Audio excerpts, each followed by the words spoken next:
வழியில் இந்த இயக்கத்திற்காக என்னை அர்ப்பணித்துக் கொண்டு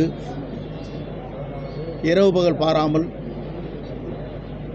அம்மா எந்த திசை நோக்கி விரல் காட்டுகிறார்களோ அந்த திசை நோக்கி என் பயணங்களை சிறந்த முறையிலே தடம் புரளாமல் சரணத்துக்கு நான் இடம் வராமல் என் பணியை ஆற்றியிருக்கிறேன் என்பதை புரட்சித் தலைவர் அம்மா அவர்களே திருச்சியிலும் என்னுடைய திருமணத்திலும் நடைபெறுகிற போது எடுத்துச் சொல்லியிருக்கிறார். இமயமே தன் தலையில் விழுகிறது என்றாலும் சறுக்காமல் வழுக்காமல் இந்த இயக்கத்திற்கு விசுவாசமுள்ள தொண்டனாக இருக்கின்ற காரணத்தின் அடிப்படையிலே தான் இத்தனை பொறுப்புகளை நான் அவருக்கு வழங்கியிருக்கிறேன் என்று அம்மா அவர்கள் குறிப்பிட்டதை நான் நினைவூட்ட விரும்புகிறேன். ஆகவே அம்மாவுடைய புரட்சித் தலைவர் காலத்திலும் சரி, புரட்சித் தலைவர் அம்மா காலத்திலும் சரி, இந்த இயக்கம் வலிமையோடு இருக்க வேண்டும் என்பதற்காக எல்லோரோடும் சேர்ந்து என்னுடைய பணிகளை அயராமல் நான் ஆற்றியிருக்கிறேன். ஆகவே அப்படி பணியாற்றிய பிறகு புரட்சித் தலைவர் அம்மாவுடைய மறைவுக்கு பிறகு இந்த இயக்கம் உடைந்து விடாமல் இருக்க வேண்டும் என்ற நோக்கத்தோடு தான் 2 முறை எனக்கு வாய்ப்புகள் கிடைக்கின்ற போது கூட அந்த வாய்ப்பை நான் இந்த இயக்கம் ஒரு சிறிதளவு கூட ஏதாவது தடைகள் ஏற்பட்டுவிடக்கூடாது என்ற நோக்கத்தோடு தான் எனக்கு கிடைத்த வாய்ப்புகளை விட்டு கொடுத்திருக்கிறேன் என்பதும் நாடறியும். ஆக அப்படிப்பட்ட நிலையில் இன்று அனைத்திந்திய அண்ணா திராவிட முன்னேற்றக் கழகத்தில் நம்முடைய பணிகளை நாங்கள் ஆற்றிக் கொண்டிருக்கிற நேரத்தில் கழக பொதுச் செயலாளர் மாண்பு எடப்பாடியார் அவர்கள், பழனிசாமி அவர்கள் பொறுப்பேற்றதற்கு பிறகு 2019, 2021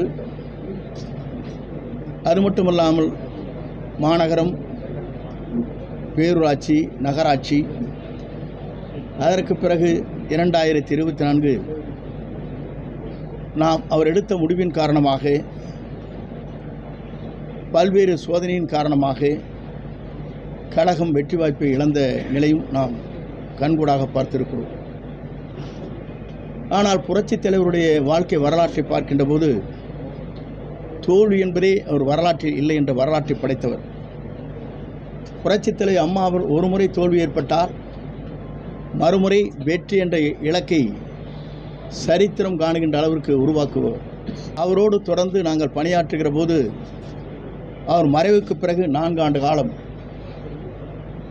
புரட்சித் தலைவி மறைவுக்கு பிறகு இந்த இயக்கத்தை வழிநடத்துவதற்காக அன்று திருமதி சசிகலா அவர்கள் எல்லோரையும் அழைத்து பேசி எல்லோருடைய கருத்துக்களையும் பகிர்ந்து என்னிடத்தில் அதற்காக 1 மணி நேரம் பேசியதற்கு பிறகு நானே அப்போது சொன்ன ஒரே கருத்து தான், எல்லோரும் ஒருங்கிணைந்து இருக்க வேண்டும். நாம் இருப்பது 122 பேர் தான், 11 பேர்கள் வெளியே இருக்கிறார்கள். அந்த நிலை மாறிவிடக்கூடாது, ஒரு சிறிய அளவு கூட சேர்ந்து விடக்கூடாது என்ற நோக்கத்தோடு அன்று இவருக்காக பரிந்துரை கடிதத்தை எல்லோரிடத்திலும் ஒப்புதல் பெற்று பத்திரிகையாளருக்கு படித்தவன் என்ப முறையிலே உங்களிடத்திலே எடுத்துச் சொல்ல விரும்புகிறேன். அப்படி இருக்கின்ற போது 4 ஆண்டு காலம் நாம் ஆட்சியை நடத்தினோம். நடத்தியதற்கு பிறகு தேர்தல் களத்தில், எந்த தேர்தல் களத்திலும் ஒரு பொறுப்பேற்று வெற்றி என்ற இலக்கை எட்ட இயலாத சூழ்நிலை ஏற்பட்டதன் அடிப்படையிலே தான் 2024க்கு பிறகு நாடாளுமன்ற தேர்தல் முடிவுக்கு பிறகு நாம் என்ன செய்ய வேண்டும் என்பதை அறிந்து வெளியே சென்றவர்கள் மனவேதனையோடு தங்கள் பணிகளை ஆற்றாமல் துயரத்தோடு இருக்கின்ற அனைவரையும் ஒருங்கிணைக்க வேண்டும் என்ற நோக்கத்தோடு தான் 6 பேர்கள் சென்று அவரிடத்தில் இந்த கருத்துக்களை நாங்கள் வெளிப்படுத்தினோம். அந்த கடிதத்திற்கு முதலமைச்சர் ஒப்புதல் இல்லாமல் அந்த கருத்துக்கள் வெளிப்படுத்த முடியவில்லை என்பது அன்றைக்கு சட்டமன்ற பதிவேட்டில் இன்றைக்கும் இடம்பெற்றிருக்கிறது என்பதை மறந்துவிடக்கூடாது. அவன் A1ஆக அவர் இருக்கிறார். பி டீமாக நாங்கள் இல்லை, A1ஆகவே அவர் செயல்பட்டு கொண்டிருக்கிறார் என்பதை நான் பதிவு செய்ய விரும்புகிறேன். அதே நேரத்தில் என்னை இயக்கத்திலிருந்து இன்று நீக்கப்பட்டிருக்கிறார் என்று சொன்னால் உண்மையிலேயே மன வேதனை அடைகிறேன், வருத்தப்படுகிறேன், கண்ணீர் சிந்துகிறேன். இந்த இயக்கத்திற்காக 53 ஆண்டுகள் நான் இந்த இயக்கத்திற்காக என்னை அர்ப்பணித்தவன். தலைவர் காலத்திலே முதலே செயலாளராக இருந்து பணியாற்றியவன் 72. அப்படிப்பட்ட எனக்கு இதுபோன்ற தீர்ப்பு என்பது உண்மையிலே மன வேதனையை அளிக்கிறது என்பதை நான் இந்த நேரத்திலே தெரிவித்துக் கொள்கிறேன். அதே நேரத்தில் என்னை பொறுத்தவரையிலும் அன்றைக்கு கருத்துக்கள் சொல்கிற போது உண்மையிலேயே என் மன வேதனை மட்டுமல்ல, கண்ணீர் சிந்த வேண்டிய சூழ்நிலையில் இன்று மனம் இன்றைக்கு உலாவிக் கொண்டிருக்கிறது. இரவு முழுவதும் நான் தூங்கவில்லை என்பதை நான் இந்த நேரத்திலே தெரிவித்துக் கொள்கிறேன். ஏன் இதை சொல்கிறேன் சொன்னால், ஒரு மனிதன் 53 ஆண்டு காலம் இவருக்கு முன்னாலே, இவர் பொறுப்பிற்கு வருவதற்கு முன்னாலே புரட்சித் தலைவரால் 72லிருந்து 77, 70, 80, 84 வரையிலும் நான் சட்டமன்ற உறுப்பினராக, மாவட்ட செயலாளராக பல்வேறு பொறுப்பிலிருந்து பணியாற்றி இருக்கிறேன். ஆனால் இவர் எப்போது வந்தார் என்று சொன்னால் 89 தான் இடம்பெறுகிறார். அப்படி இடம்பெறுகின்றவர் எனக்கு ஒரு நோட்டீஸாவது அனுப்பியிருக்க வேண்டும். ஒரு சீனியர் 9 முறை சட்டமன்ற உறுப்பினர் ஒரு கடிதத்தை அனுப்பி இதற்கு பதில் சொல்லுங்கள் என்று கேட்பதுதான் விதியின் அடிப்படையில் இருக்கிறது. அந்த விதியை மீறி அவருடைய சர்வாதிகார போக்கு என்று சொல்வார்களே, அதை போல யாரை வேண்டுமானால் தூக்கி எறியலாம் என்ற நிலையிலே அவர் இன்றைக்கு உருவாக்கி இருப்பது வேதனை அளிக்கக்கூடிய ஒன்றாக இருக்கிறது. விதிகளை பொறுத்தவரையிலும் புரட்சித் தலைவர் ஒன்றை கொண்டு வந்திருக்கிறார். 1975 ஆண்டு இறுதியில் கொண்டு வந்திருக்கிற விதி என்ன என்று சொன்னால், கழக தொண்டர்களால் பொதுச் செயலாளர் தேர்ந்தெடுக்கப்பட வேண்டும். இந்த விதியை மட்டும் யாராலும் மாற்றக்கூடாது என்று அந்த விதியை தெளிவாக 43 பக்க பேரா என்று சொல்வார்களே, அதில் பதிவு செய்யப்பட்டிருக்கிறது. இதையெல்லாம் நான் எதற்காக சொல்கிறேன் என்று சொன்னால், தொண்டர்கள் உணர்வைத்தான் நாங்கள் வெளிப்படுத்தினோமே தவிர அந்த உணர்வுக்கேற்ப இன்றைக்கு என் மீது களங்கம் ஏற்படுத்தி என்னை கழகத்திலிருந்து நீக்கப்பட்டிருப்பது என்பது மிகவும் வேதனைக்குரிய ஒன்று, வருத்தத்திற்கு ஒன்று. அதேபோல் என்னை பொறுத்தவரையிலும் அந்தியூர் சட்டமன்ற தொகுதியிலே துரோகத்தை செய்துவிட்டார் என்று குறிப்பிட்டார். அதற்கான பதிலை அந்த சட்டமன்ற உறுப்பினராக போட்டியிட்டிருக்கிற சண்முகருடைய மகன் இங்கே வெளியிட இருக்கிறார்கள். அதற்கான ஆதாரங்கள் இங்கே இருக்கிறது. யார் இங்கே பேசினார்கள், அதற்கான வீடியோக்கள் இருக்கிறது.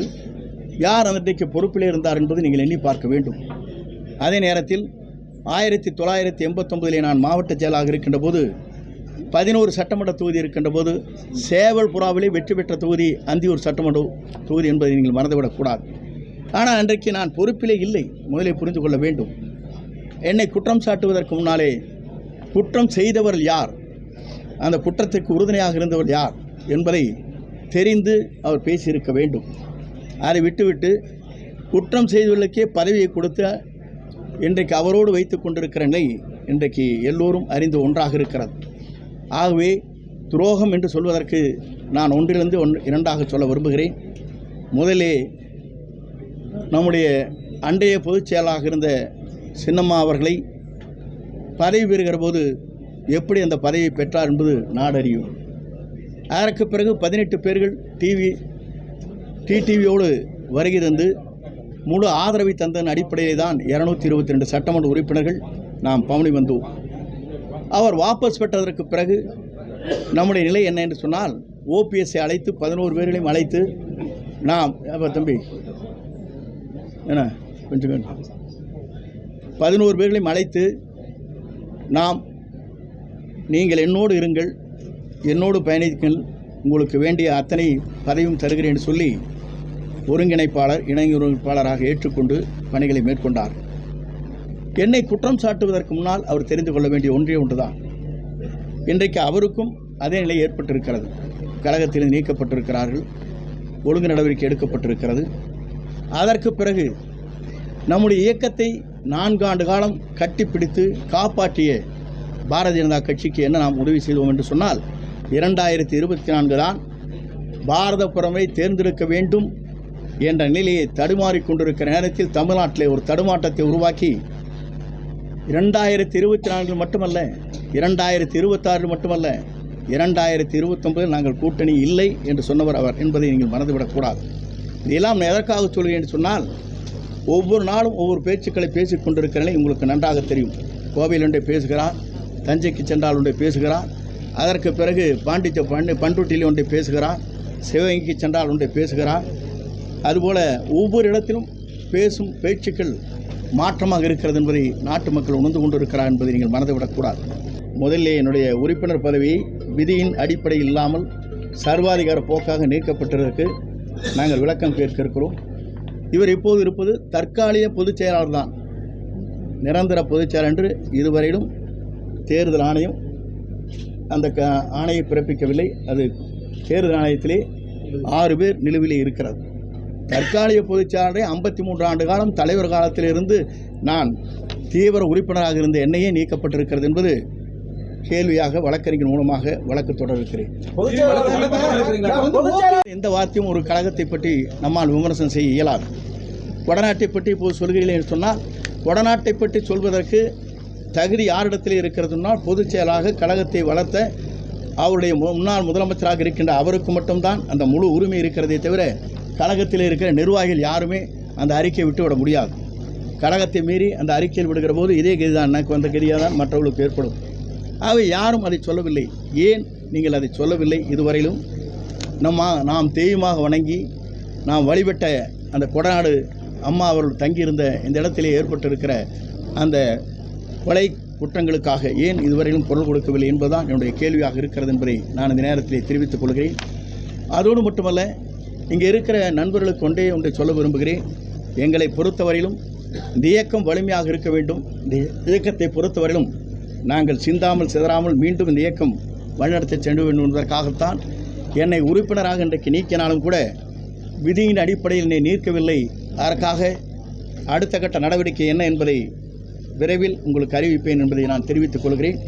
தொடர்ந்து நான் இந்த கட்சியிலே இயங்க வேண்டும் என்பதுதான் என்னுடைய நோக்கம். அதற்கு பிறகு நீக்கியதற்கு என்ன காரணம், விதிகள் இருக்கிறதா என்பதை ஆய்ந்து அதற்கான முடிவுகளை வழக்கறிஞரோடு கலந்து பேசி முடிவுகளை நான் மேற்கொள்ள இருக்கிறேன் என்பதை நான் தெரிவித்துக் கொள்கிறேன். இதோடு இந்த நிலையிலே என்னுடைய கருத்துக்கள் இங்கே பரிமாறப்பட்டிருக்கிறது. என்னை பொறுத்தவரையிலும் துரோகம் என்று சொன்னாலே அதற்கு நோபல் பரிசு கொடுக்க வேண்டிய அவர்தான் என்பதை நான் இந்த நேரத்திலே வலியுறுத்தி விரும்புகிறேன். ஏனென்று சொன்னால் அவர் அடிக்கடி சொல்வார், திமுகவை பற்றி பொய் சொல்வதே நோபல் பரிசு கொடுக்கலாம் என்று சொல்வார். எல்லோரையும் துரோகம் செய்கின்ற நோபல் பரிசு யாருக்கு கொடுக்க வேண்டும் என்று சொன்னால் மாண்பு எடப்பாடியாருக்குத்தான், எடப்பாடி பழனிசாமிக்குத்தான் கொடுக்க முடியுமே தவிர யாருக்கும் கொடுக்க இயலாது தமிழ்நாட்டை பொறுத்தவரை என்பதை நான் இந்த நேரத்திலே வலியுறுத்தி என் உரையை நிறைவு செய்கிறேன்.